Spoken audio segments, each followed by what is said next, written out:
2003, Olympia, Washington. Is reproductive equality feminism's worst nightmare? What will feminists do when men can bear children? Reproductive equality can be a boon to both sexes, but in the politically charged climate feminists have created, it could also mean war.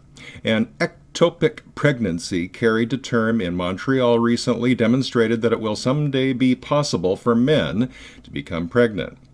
This is supposed by many to be men's worst nightmare and every woman's fantasy. Quote, "It may be every woman's fantasy and a nightmare for the typical man creating a male mom."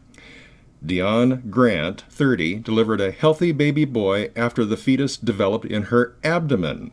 The birth, a rare ectopic pregnancy carried to term, proved that a baby can grow outside the womb.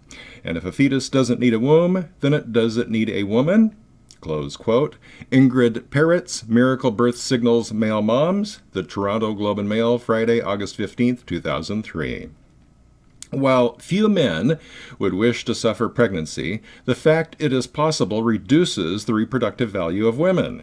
And when the day comes that women's wombs are no longer necessary, will this reproductive equality be men's worst nightmare or feminism's worst nightmare?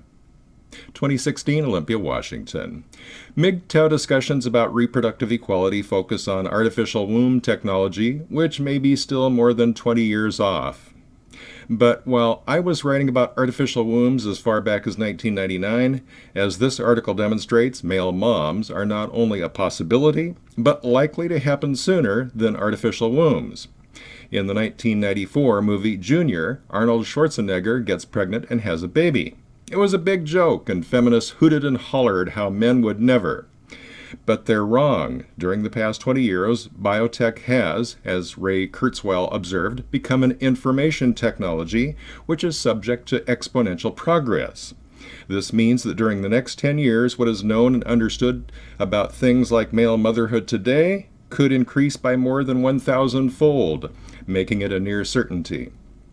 Then, men will no longer need women for reproduction. What need, then, will men have for women at all?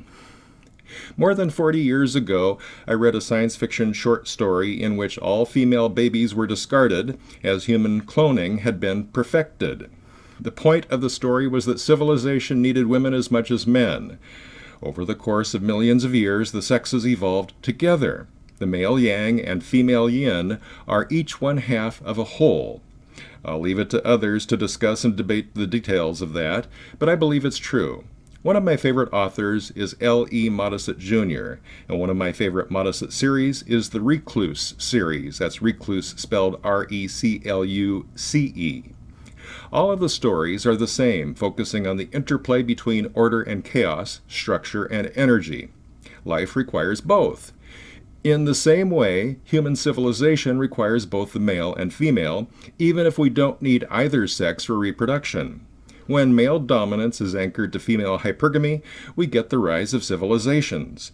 Untether the male from the female, and you get things like Islamic fundamentalism. Untether the female from the male, and you get things like feminism. Today, we are witnessing a clash between untethered female hypergamy in the West and untethered male dominance in the Middle East. Both produce totalitarian regimes, and terror is the bastard child of their violent union. Women and men need one another for more than reproduction. Throughout history, societies in which dominance and hypergamy are tethered experience periods of peace and prosperity, freedom and liberty. See Ray Tannehill's book, Sex and History, for examples of this. Our only effective means of hastening an end to the untethered hypergamy of feminism in the West is to starve the beast by going GALT, which is to say MGTOW, men going their own way. Male pregnancy is just one more way in which we can do that, and we could see this become a reality in less than 10 years. For the Backlash at Backlash.com, my name is Rod Van Mecklin.